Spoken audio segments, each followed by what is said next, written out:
I am Amanda, 35 years old, and I never thought my mother-in-law Eleanor would break my daughter Zoe's heart so completely. When Eleanor moved into our Portland home 2 years ago, I tried to welcome her with open arms despite her subtle jabs. But at the joint 13th birthday celebration for Zoe and her cousins, Eleanor revealed her true feelings with a single devastating sentence that left my daughter in tears. A sentence that finally pushed me to make the hardest decision for our family's well-being. Before I continue this story, let me know where you are watching from in the comments and hit that subscribe button if you want to hear more about standing up for your family. My husband James and I have been married for 15 years.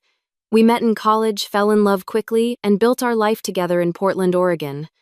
James is 37, a dedicated high school science teacher who spends extra hours helping students who struggle with difficult concepts. He is patient, kind, and usually the peacemaker in any conflict. Our daughter Zoe is 13, a creative soul who loses herself in sketchbooks and writes stories that make me tear up with pride. Her teachers consistently praise her imagination and artistic talents. Zoe has always been sensitive, taking criticism to heart, but she also possesses a quiet strength that reminds me of myself at her age. James grew up as an only child until his father remarried when James was 12. That marriage brought a half-brother Thomas into the picture. Though they grew up in separate households, James and Thomas maintained a decent relationship over the years. Thomas is now married to Heather, and they have 14-year-old twins, Lucas and Ava. The twins attend a private school across town and are involved in numerous extracurricular activities that Thomas and Heather proudly share on social media. Eleanor, my mother-in-law, became a widow 3 years ago when James's father passed away from a heart attack. After selling her house to pay off medical debts, she claimed financial difficulties and needed a place to stay. James immediately offered our home, and though I had reservations, I agreed. Family helps family right. We renovated our guest room with fresh paint, new curtains, and comfortable furniture to make Eleanor feel welcome. We adjusted our routines, our dinner menus, and even our weekend plans to accommodate her. Our home is a modest 2-story suburban house with 4 bedrooms, a spacious backyard, and a converted garage that serves as my office. I work as a part-time graphic designer, taking freelance projects that allow me to be home when Zoe returns from school. It is not a mansion by any means, but we have made it comfortable and filled it with love. The first warning signs of Eleanor's favoritism appeared within months of her arrival. When Thomas brought the twins over for Sunday dinners, Eleanor would save special treats for Lucas and Ava but conveniently forget to include Zoe. She remembered every detail about the twins' school events but would claim forgetfulness when Zoe mentioned her upcoming art show or writing competition. These were small things, easily dismissed, but they formed a pattern that grew increasingly difficult to ignore. Zoe tried so hard to connect with her grandmother. She would bring her artwork to show Eleanor, hoping for praise or simply acknowledgement. "Grandma, look what I painted in art class today," she would say, holding out a watercolor landscape that showed remarkable talent for her age. Eleanor would glance up from her phone, murmur something like, "That is nice, dear," and return to scrolling. But when Lucas showed her his science fair project or Ava mentioned her dance recital, Eleanor's face would light up with genuine interest. "Tell me everything," she would say, giving them her full attention. I tried addressing the issue subtly with James several times. "Have you noticed how your mother treats the kids differently?" I would ask after Eleanor had retired to her room for the evening. James would sigh and run his hand through his hair. "Mom is still adjusting to living with us. She will come around eventually," he would say.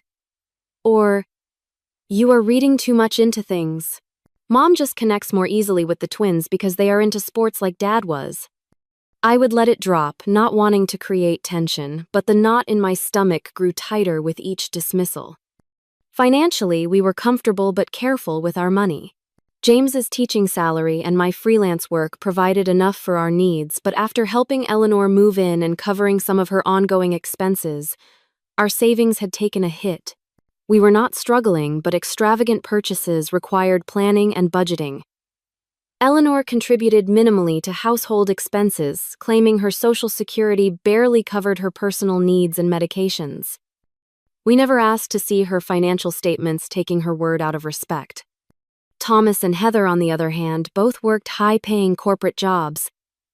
They lived in an exclusive neighborhood, took luxury vacations, and rarely hesitated to buy the latest gadgets or designer clothes for the twins.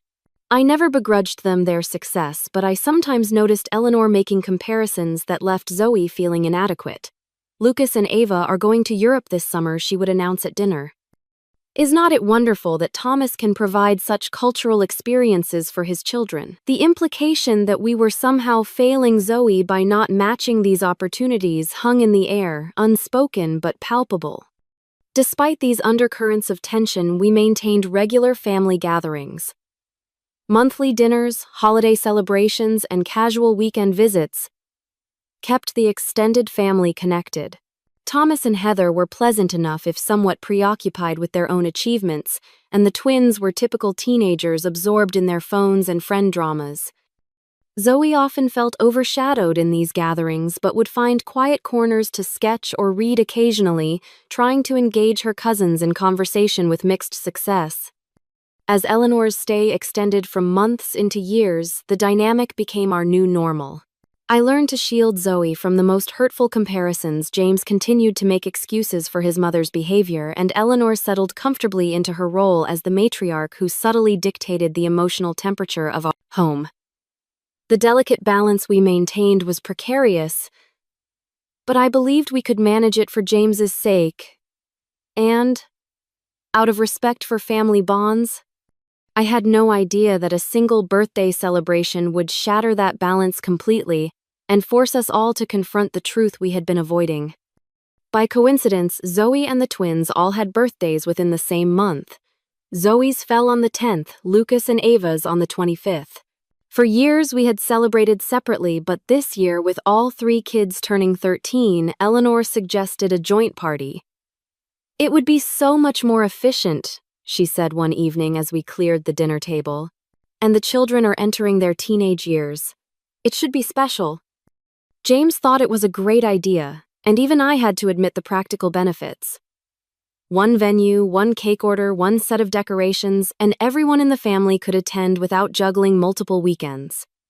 I took charge of the planning, booking the community center near our house for the Saturday between the actual birthdays. I ordered a custom 3-tier cake with different flavors to suit each child's preference: chocolate for Zoe, vanilla for Lucas, and red velvet for Ava. I designed and sent digital invitations to family, friends, and classmates. I even created a shared online document where we could all contribute ideas for activities and food. Thomas and Heather agreed to handle the beverages and photography, while James volunteered to manage the games and music.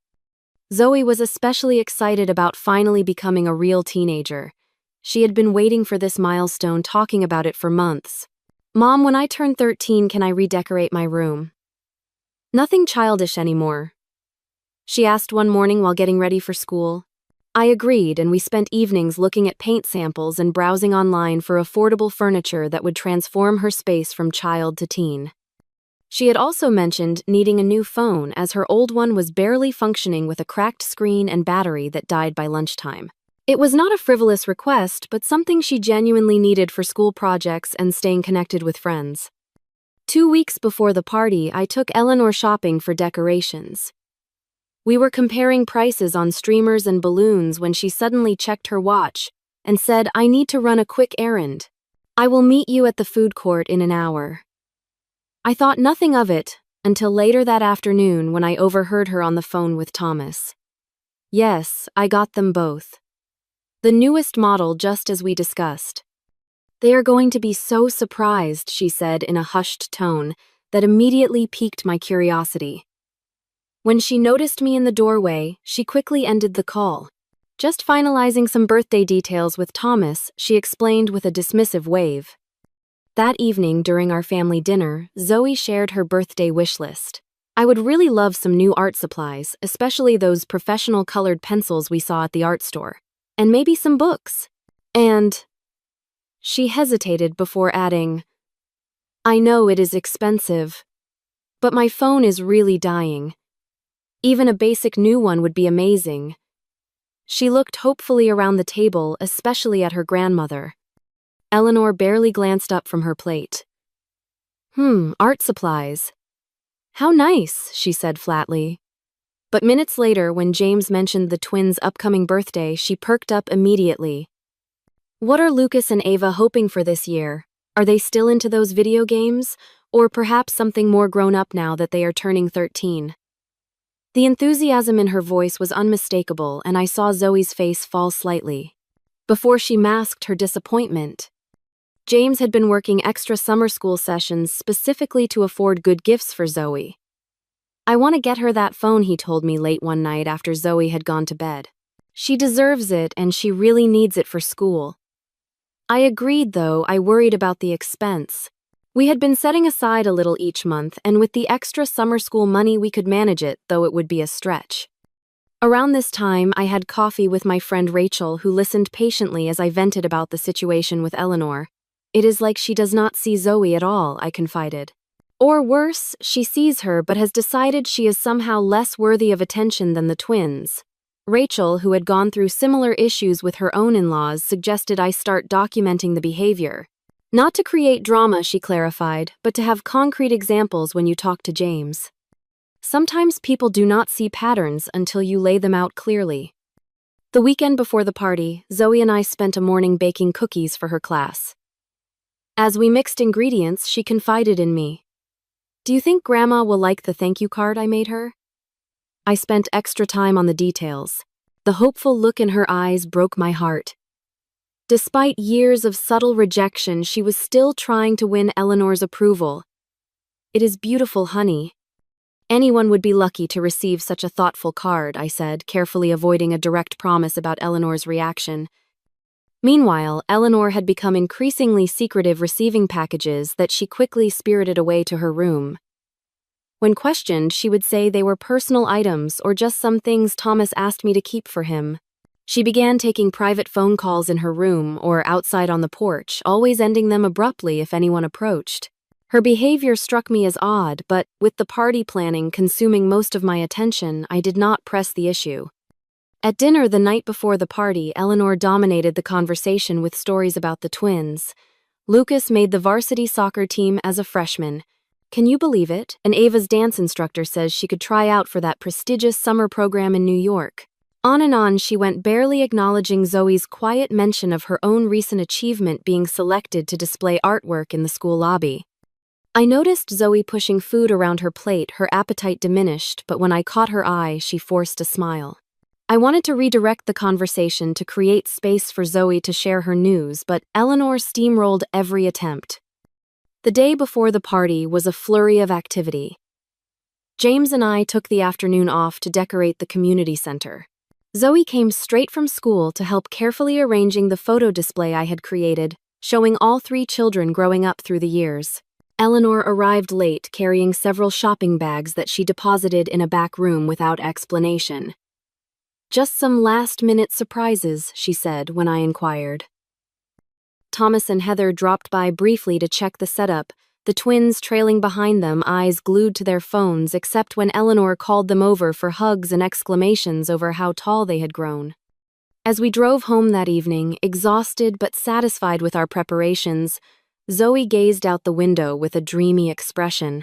Tomorrow is going to be the best day ever, she said, with such innocent expectation that I reached over and squeezed her hand. If only I had known what Eleanor had planned, perhaps I could have prepared Zoe or prevented the heartbreak that was coming.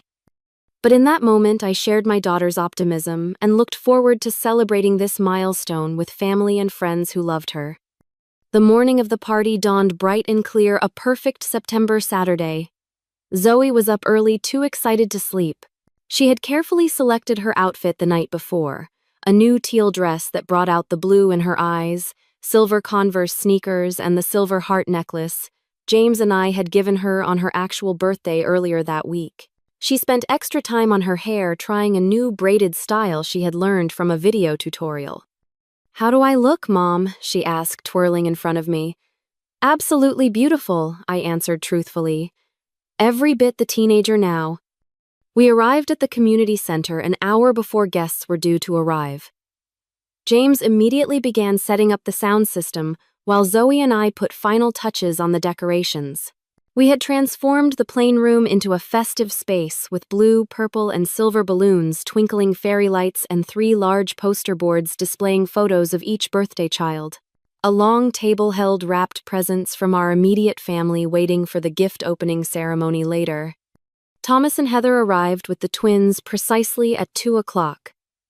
Lucas and Ava were dressed in coordinating outfits that I suspected cost more than our entire party budget. Eleanor fussed over them, immediately straightening Lucas's collar and complimenting Ava's designer shoes. Zoe approached with a shy smile, clearly hoping for similar attention, but Eleanor merely nodded in her direction before turning back to the twins. I saw the hurt flash across Zoe's face before she composed herself and went to greet her cousins. Soon, the community center was filled with the sounds of teenage laughter and conversation. We had invited classmates of all 3 children, neighbors, and extended family members, totaling about 40 people. The activities James had planned were a hit, a photo booth with silly props, a karaoke station, and several game areas where teens gathered in shifting groups. Zoe flitted between friend clusters, her initial nervousness giving way to genuine enjoyment. I caught James's eye across the room and we shared a smile of relief. Despite the underlying tension with Eleanor, the party was going well. The food table offered a variety of teen-friendly options: mini sliders, a build-your-own nacho bar, fruit skewers, and an assortment of finger desserts in addition to the cake. Eleanor had insisted on bringing her famous deviled eggs, though I knew none of the kids would touch them. Sure enough, the eggs remained untouched while the other foods disappeared rapidly. At 4:30, it was time for the cake ceremony. The 3-tier creation was wheeled out, 13 candles on each level glowing warmly. The crowd gathered around, phones raised to capture the moment. Zoe, Lucas, and Ava stood side by side behind the cake, Zoe in the middle, since it was her actual birthday closest to the party date. "Make a wish," I encouraged as everyone finished singing. The 3 teens exchanged glances, took deep breaths, and blew out their candles in unison. Applause and cheers erupted as James began cutting and distributing cake slices. After cake came the moment many had been waiting for: opening presents. We had set up 3 chairs at the front of the room, and the teens took their seats as guests gathered around. They began with gifts from friends and extended family, taking turns opening packages containing books, gift cards, clothing, and trinkets. Zoe received a beautiful sketchbook from her best friend Lily, art supplies from several classmates, and books from our neighbors. She thanked each giver with genuine gratitude, her pile of unwrapped gifts growing steadily beside her. When most of the presents had been opened, Eleanor suddenly stood up and cleared her throat. "I have something special for the birthday children," she announced loudly, drawing all attention to herself. She disappeared into the back room and returned carrying 2 identically wrapped boxes with elaborate gold bows. The boxes were the perfect size for phones, and my stomach tightened with apprehension. "For my darling grandchildren on this special birthday," Eleanor proclaimed, handing the packages to Lucas and Ava with flourish. The twins tore into the wrapping paper eagerly, and identical gasps escaped them as they revealed brand new iPhone 16 Pro Max phones, the latest model that had been released just weeks earlier. These were not basic phones, but the top-tier version with the largest storage capacity, easily costing over $1,000 each. "Grandma, no way," Lucas exclaimed, jumping up to hug Eleanor. "This is amazing. Thank you so much," Ava squealed, also embracing her grandmother. Eleanor beamed with pleasure at their reaction, accepting their thanks with obvious pride. "Only the best for my grandchildren," she said loudly enough for everyone to hear. The room had grown quieter as people realized the extravagance of the gifts. All eyes turned to Zoe, who was sitting very still in her chair, hands folded in her lap. Her expression held confused expectation as she waited for her grandmother to produce a 3rd package. After all, there were 3 birthday celebrants. Grandma Zoe finally said, her voice small but carrying in the hushed room. "Did you get something for me too?" Eleanor turned to Zoe, and the look on her face made my blood run cold. It was not apologetic or embarrassed. It was dismissive, almost annoyed at being questioned. "That is all I have," she said flatly. I only got gifts for my real grandchildren." The silence that followed was absolute. 40 people collectively held their breath, unable to believe what they had just heard. Zoe's face crumpled in confusion. "What do you mean?" she asked, her voice trembling. Eleanor shrugged the gesture, casual and cruel. "You are not really part of the family, dear. Not by blood, anyway." It took me a moment to process her words. Not by blood, the implication hit me like a physical blow.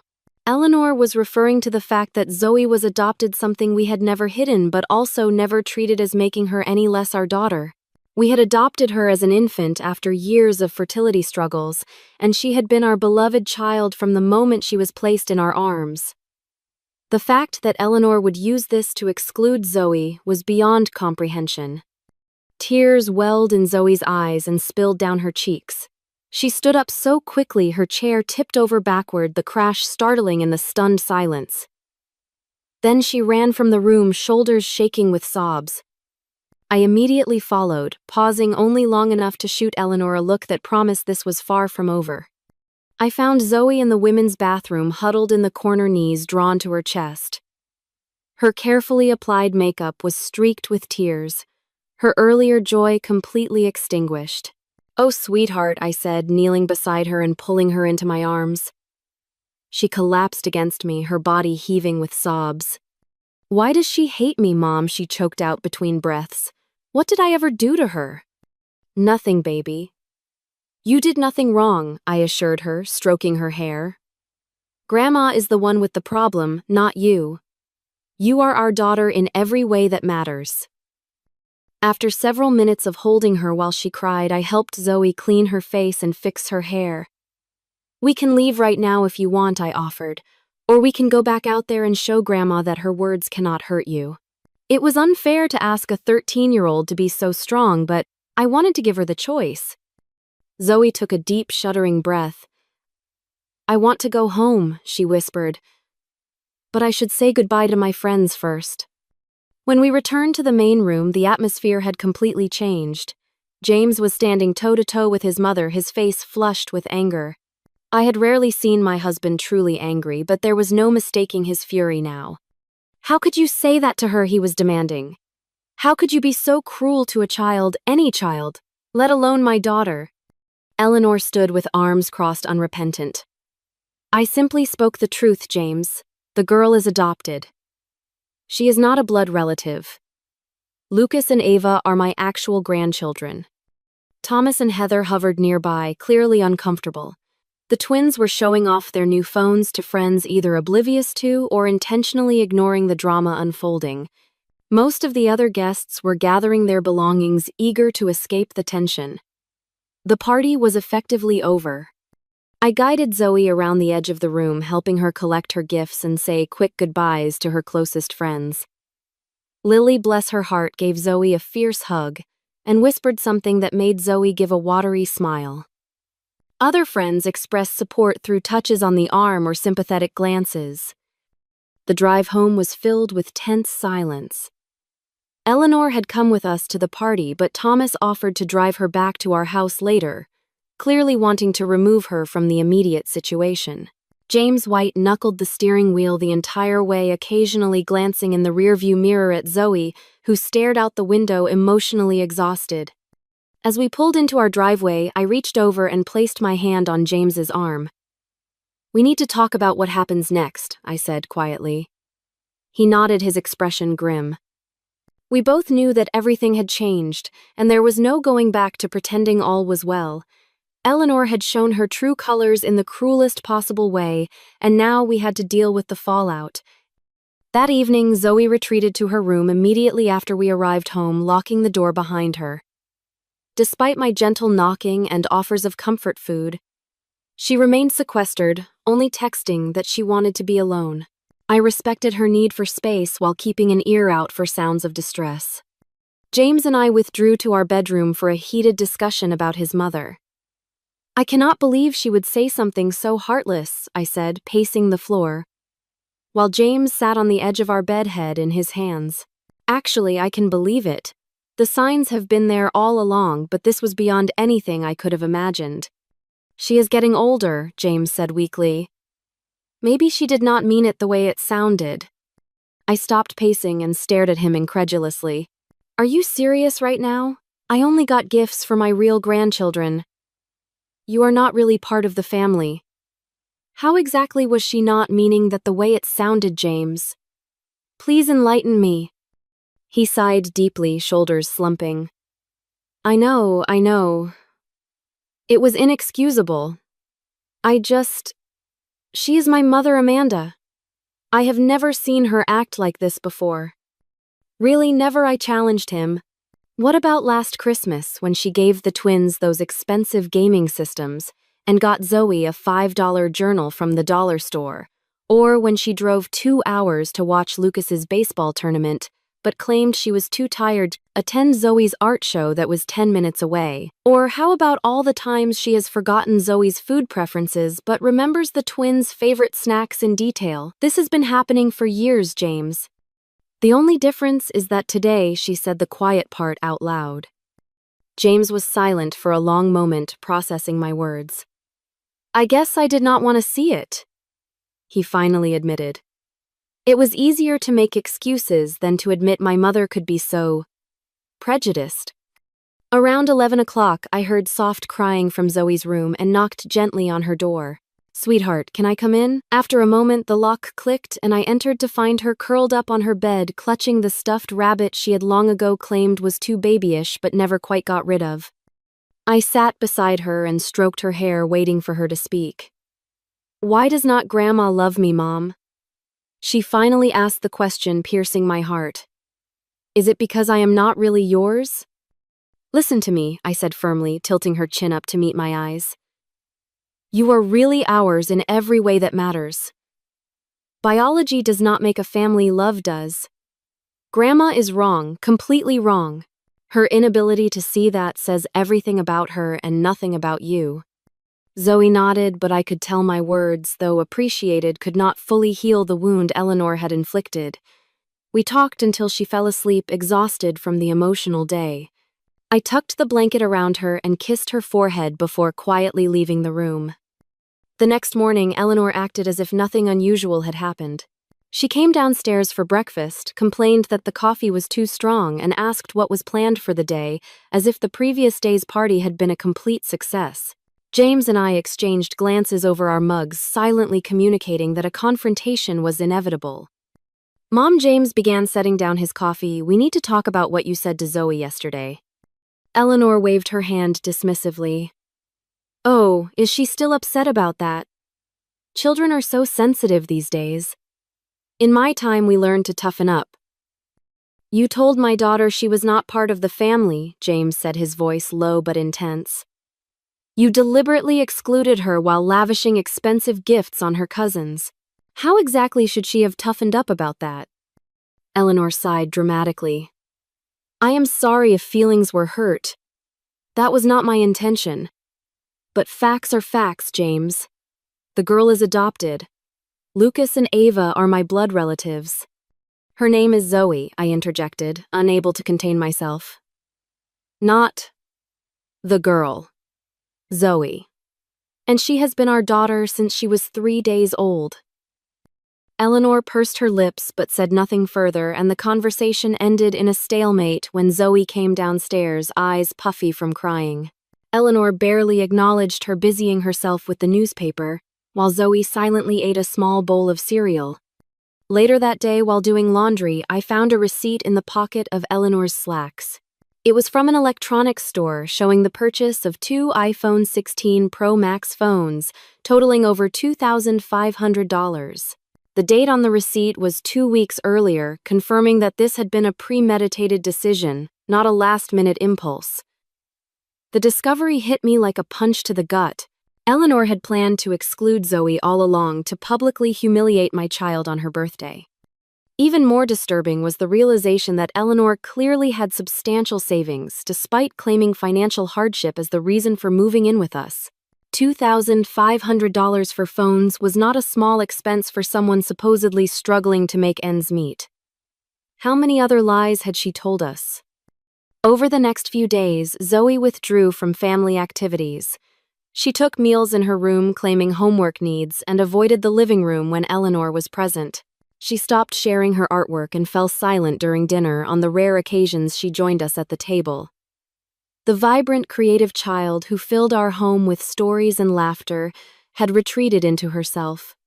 On Wednesday, I received a call from Zoe's school counselor. "Mrs. Walker, I wanted to touch base about Zoe. She has been unusually quiet in class, and her English teacher mentioned she has not been turning in assignments, which is very unlike her. Did something happen that we should be aware of?" The call confirmed what I already knew: the damage Eleanor had inflicted went beyond hurt feelings. It was affecting Zoe's academics, her social interactions, her entire sense of self.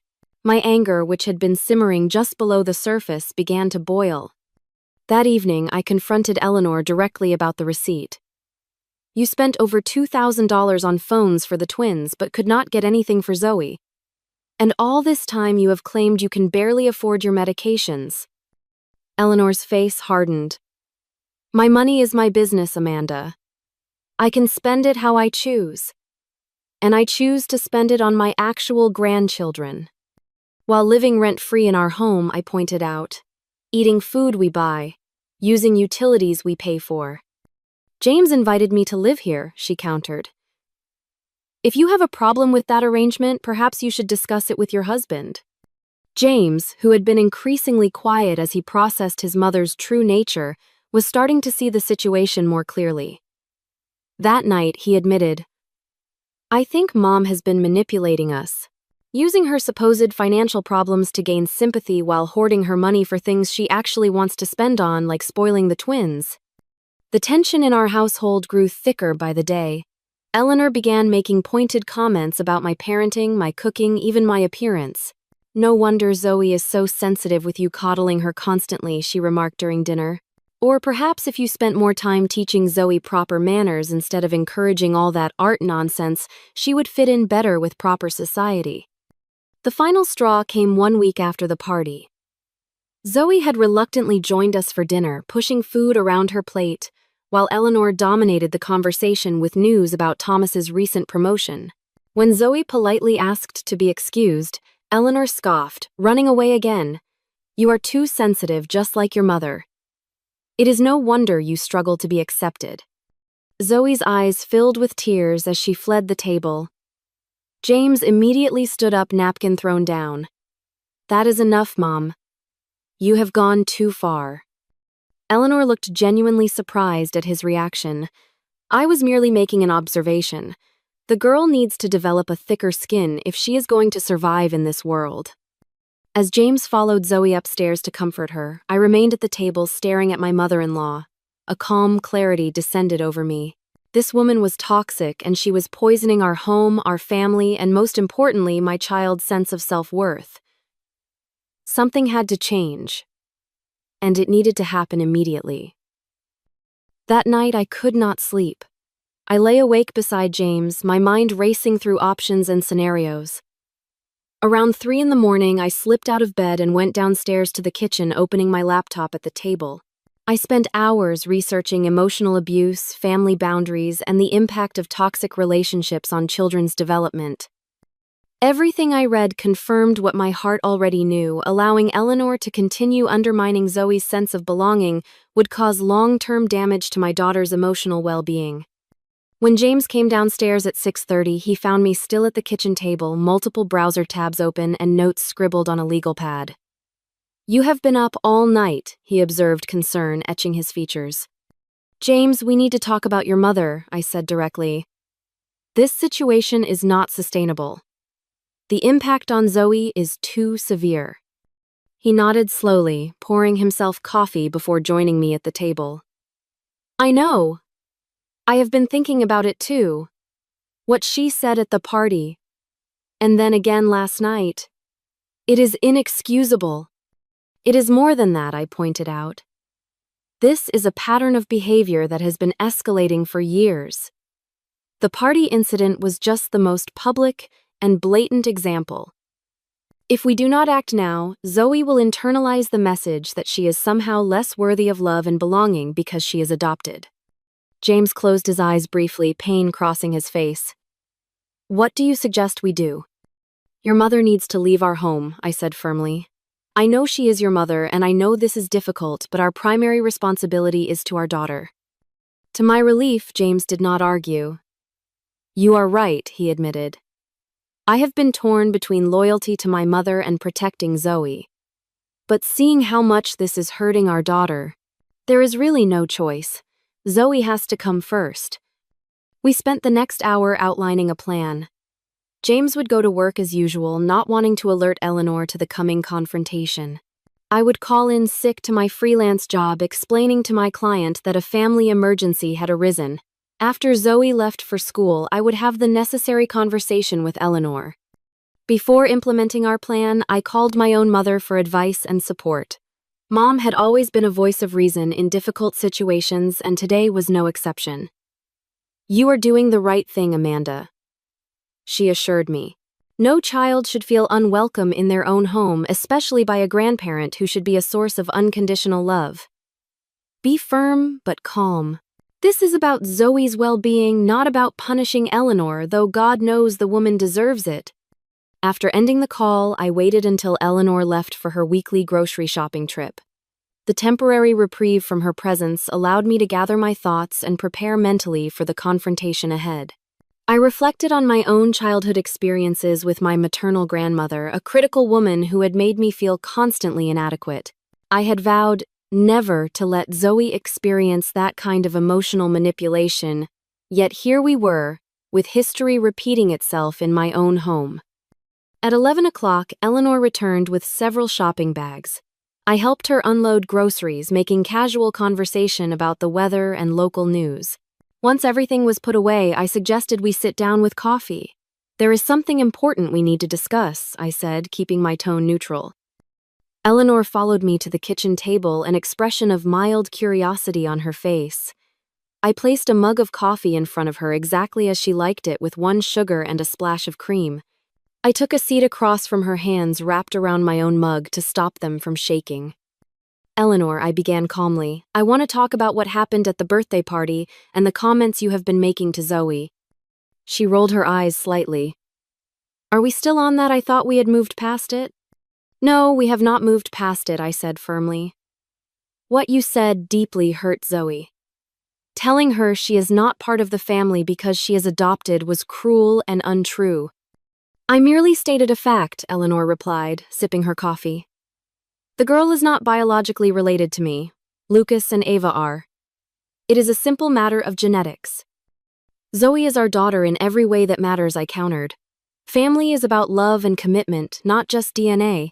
And even if you privately held that outdated view to announce it publicly at her birthday party, while giving expensive gifts to her cousins, was deliberately hurtful.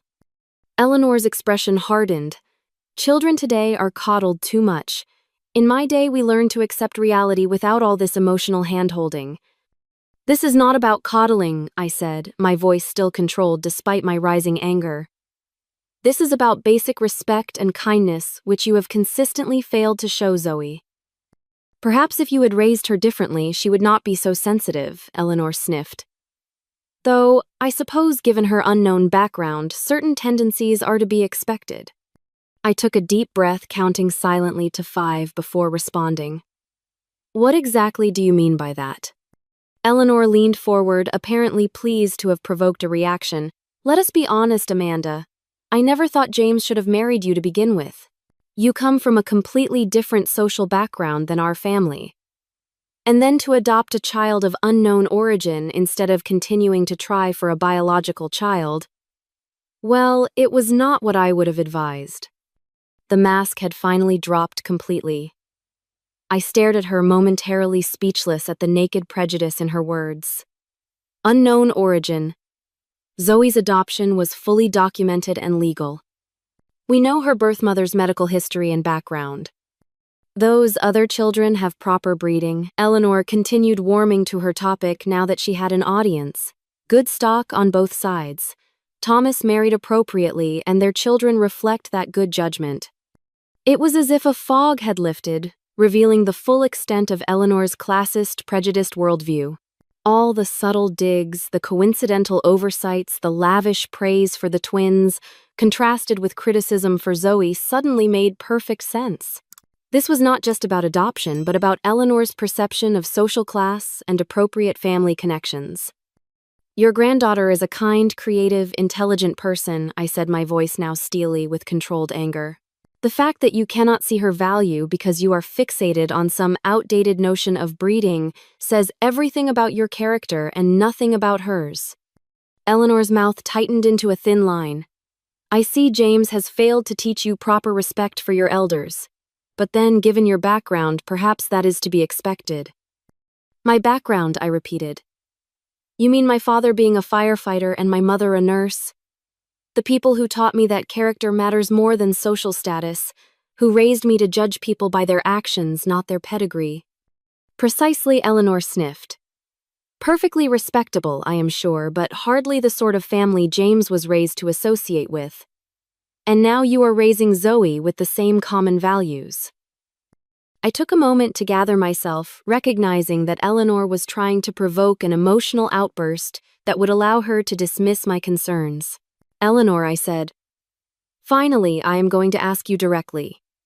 Will you apologize to Zoe for what you said at the party and commit to treating her with the same respect and affection you show Lucas and Ava?"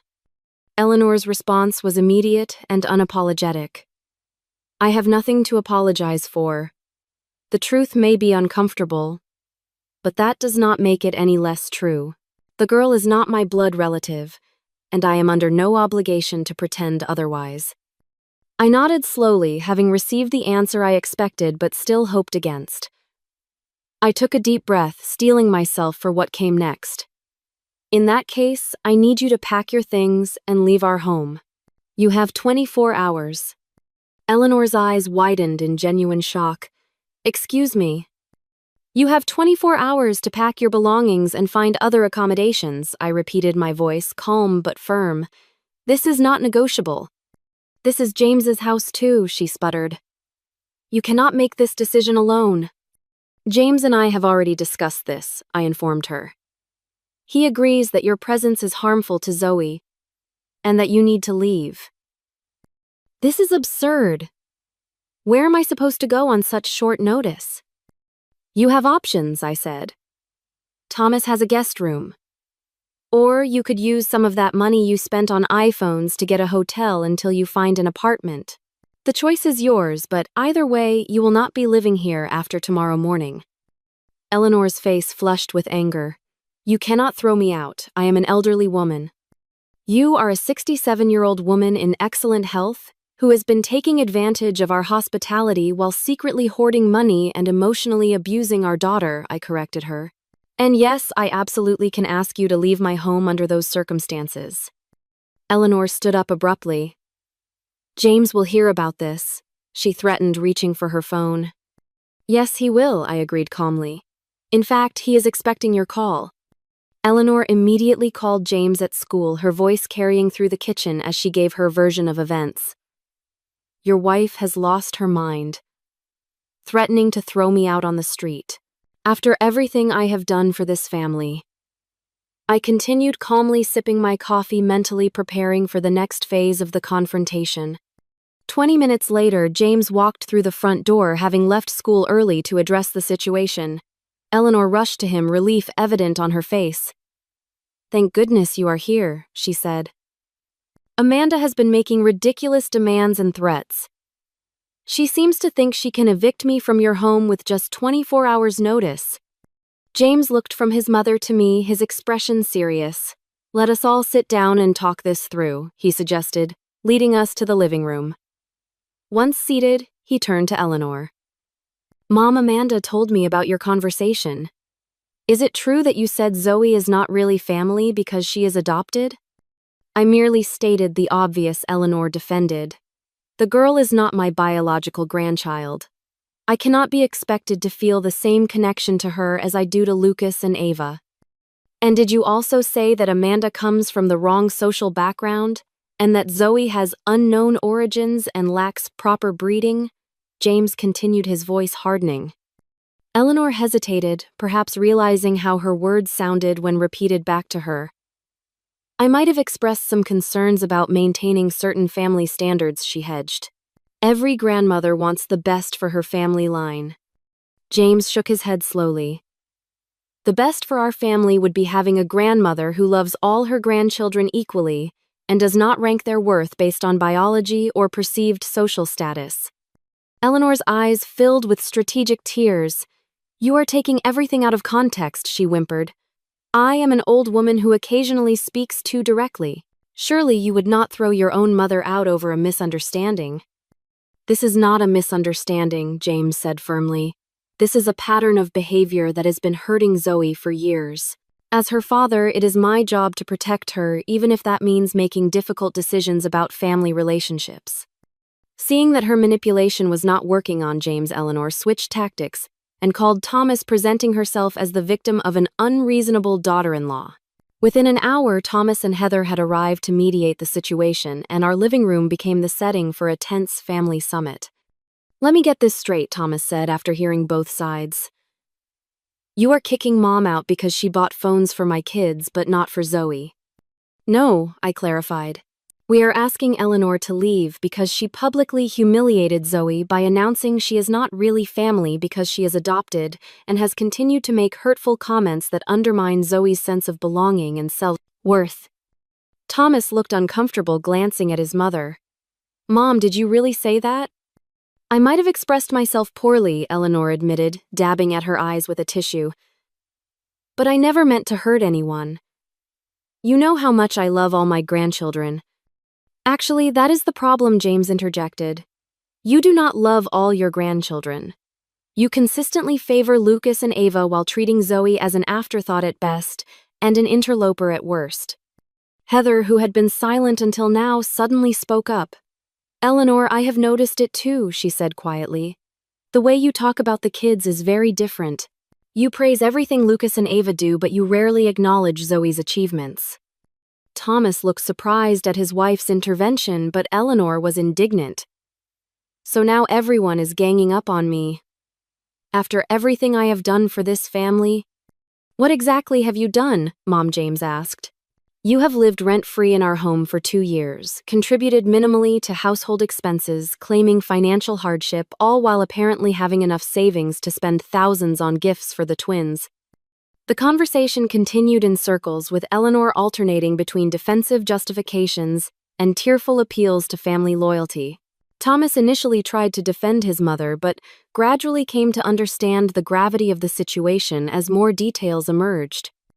I did not know about any of this, he admitted. The things Mom says when we are not around. It is not okay. After nearly 2 hours of discussion, Thomas offered a compromise. Mom can stay with us temporarily while she looks for her own place, he suggested. Our guest room is available, and it would give everyone some space to cool down. Eleanor latched onto this option immediately. Yes, that would be best. I can stay with Thomas and Heather until this blows over and Amanda comes to her senses. This is not about coming to my senses, I stated firmly. This is a permanent boundary. Eleanor is welcome to visit our home in the future if she demonstrates genuine change and offers a sincere apology to Zoe, but she will not be living with us again. Eleanor scoffed. Fine. I will apologize if that is what it takes to stay.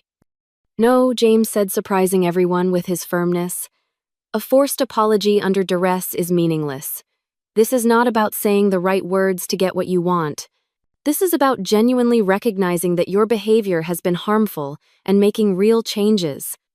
By late afternoon, practical arrangements were being discussed. Thomas would help Eleanor pack and move her belongings the following day. Eleanor would stay with Thomas and Heather while looking for an independent living situation. James made it clear that financial support from us would be minimal going forward, given Eleanor's apparent ability to make significant purchases on her own. As Thomas, Heather, and Eleanor prepared to leave, Zoe returned home from school, stopping short in the doorway at the sight of the family gathering. Confusion crossed her face, followed by wariness, as she noticed Eleanor's tear-stained cheeks. What is going on? She asked, looking to James and me for explanation. I gestured for her to join us in the living room, and James and I explained the situation privately while Thomas kept Eleanor and Heather occupied in the kitchen. "Grandma is going to be moving out," James told her gently. "She is going to stay with Uncle Thomas and Aunt Heather for a while." "Because of what happened at the party?" Zoe asked, her voice small. "Because of me?" "No, sweetheart," I said firmly. "Not because of you. Because of Grandma's choices and behavior. Adults are responsible for their own actions and the consequences that follow." Zoe processed this information silently, emotions playing across her face. "Is she mad at me?" "Grandma is upset about the situation," James explained carefully. "But none of this is your fault. We want our home to be a place where everyone feels loved and respected, and unfortunately, Grandma has not been treating you with the respect you deserve." Later that evening, as Eleanor made a show of packing essential items for her night at Thomas's house, making as much noise as possible and sighing dramatically, I decided to take Zoe out for a while. "Let us go shopping for those art supplies you wanted," I suggested, wanting to shield her from Eleanor's theatrical display of victimhood. At the art supply store, I let Zoe choose whatever she wanted, from professional colored pencils to high-quality sketching paper.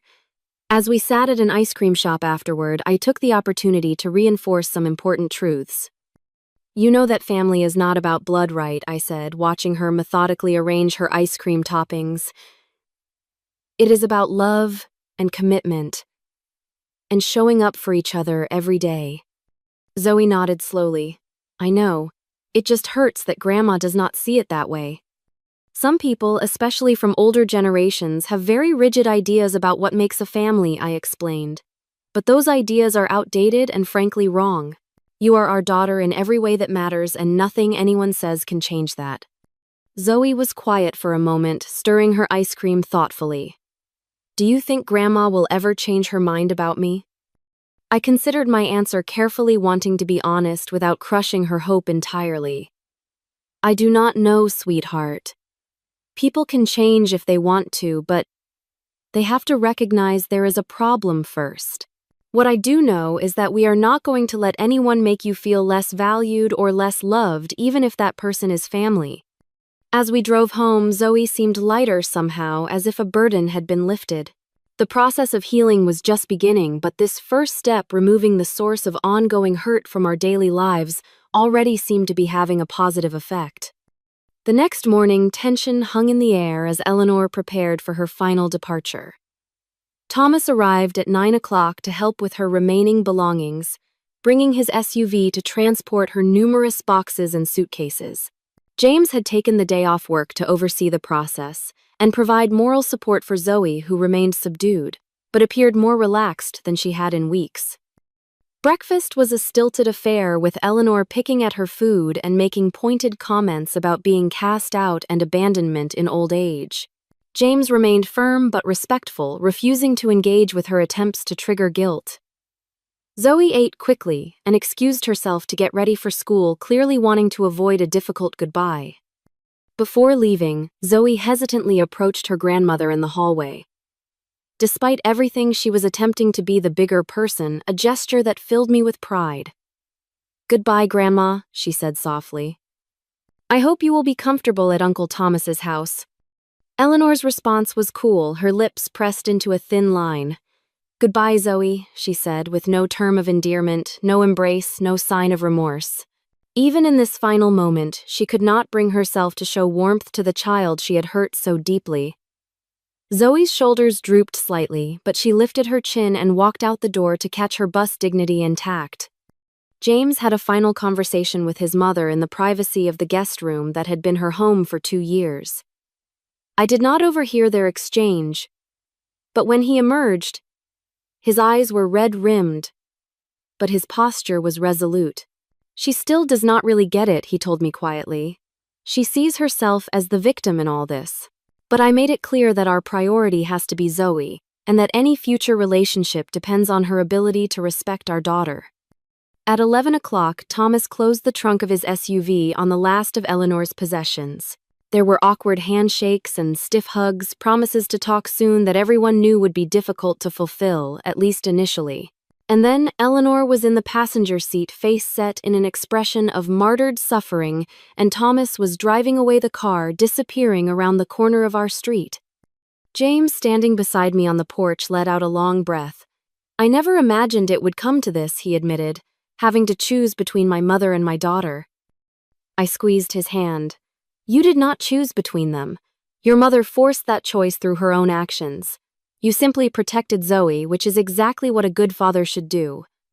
As we returned inside, the house felt different immediately.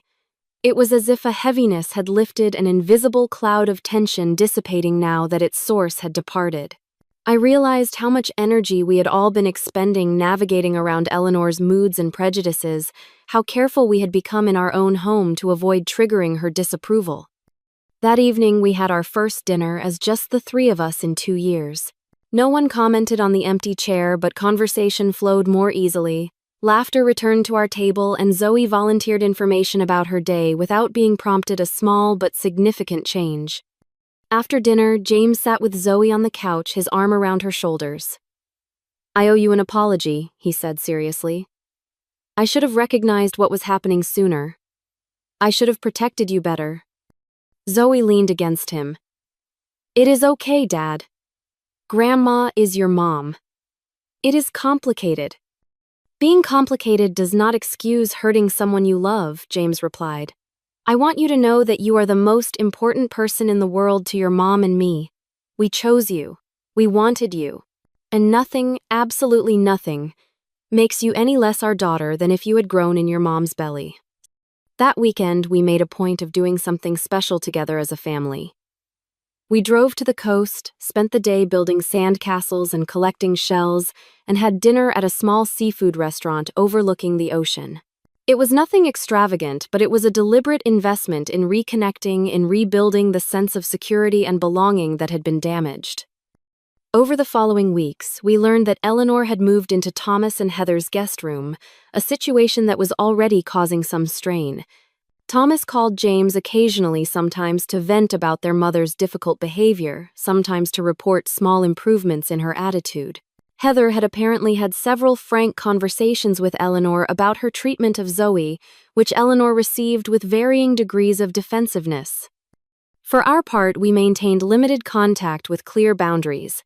James would speak to his mother on the phone once a week, keeping conversations brief and steering away from contentious topics.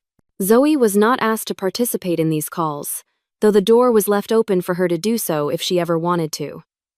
I spoke to Eleanor only when absolutely necessary, maintaining civil but distant relations. We began family therapy sessions to help process the experience, particularly for Zoe. Our therapist, Dr. Martinez, helped us understand the dynamics that had allowed the situation to develop and provided tools for healing. What happened was a form of emotional abuse, she explained in one session. It is important to name it as such, not to demonize Eleanor, but to validate Zoe's experience and ensure it is addressed properly. Zoe's recovery was gradual but steady. The school counselor reported improvement in her engagement with classes and peers. She began sharing her artwork again, her creativity flowing more freely now that she was not constantly bracing for criticism or dismissal. Small signs of her returning confidence appeared, speaking up more at dinner, inviting friends over, suggesting family activities. About a month after Eleanor's departure, we repainted Zoe's room, transforming it from the pale yellow of her childhood to a cool teal that reflected her emerging teenage aesthetic. It was a symbolic, fresh start, a reclaiming of space, both physical and emotional. 6 months later, Zoe's art teacher selected her painting for the district-wide student exhibition. The piece, a striking watercolor depicting a young girl standing at a crossroads with paths stretching toward different horizons, showed remarkable technical skill and emotional depth for a 13-year-old. The artist's statement accompanying it read, "Sometimes we have to choose which path to take in life. The hardest choices often lead to the most beautiful destinations." Eleanor did not attend the exhibition, though Thomas, Heather, and the twins did, making an effort to support Zoe in a way they had not before. Perhaps seeing their grandmother's behavior through new eyes had shifted something in their understanding as well. The twins were surprisingly engaged, asking Zoe questions about her techniques and inspiration. Small steps toward a different kind of cousin relationship, one not defined by Eleanor's influence. As I watched Zoe confidently explaining her artwork to attendees, her face animated with passion for her creation, I reflected on the difficult journey we had navigated. The pain had been real, the confrontations uncomfortable, the family bonds strained. But in protecting Zoe, in standing firm against the subtle and not so subtle undermining of her worth, we had ultimately created space for her to flourish. "I know my worth now," Zoe told me one evening as we looked through her sketchbook together. "I know that family is about who loves you, not whose DNA you share." The wisdom in her young voice brought tears to my eyes. Through all the hurt, she had emerged with a stronger sense of self and a deeper understanding of what truly matters in relationships. Eleanor's rejection, painful as it was, had ultimately led to powerful lessons about standing up for oneself and recognizing toxic behavior even when it comes from family.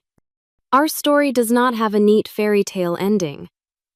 Eleanor has not had a dramatic change of heart or suddenly recognized the error of her ways. Family gatherings remain complicated, relationships are still being rebuilt and redefined. But our home is now a sanctuary again, a place of acceptance and love where Zoe can grow into herself without constantly seeking approval from someone incapable of giving it freely. The journey taught us all that protecting our children sometimes means making painful choices, setting difficult boundaries, and weathering the disapproval of others. It taught us that family is defined by love and commitment, not by biology or social expectations. Most importantly, it taught Zoe that she is worthy of respect and belonging exactly as she is. Have you ever had to stand up to a family member to protect someone you love? I would love to hear your stories in the comments below. And if this story resonated with you, please like and subscribe to hear more about navigating complex family dynamics and standing up for what is right. Thank you for listening, and remember that sometimes the family we choose is more important than the family we are born into.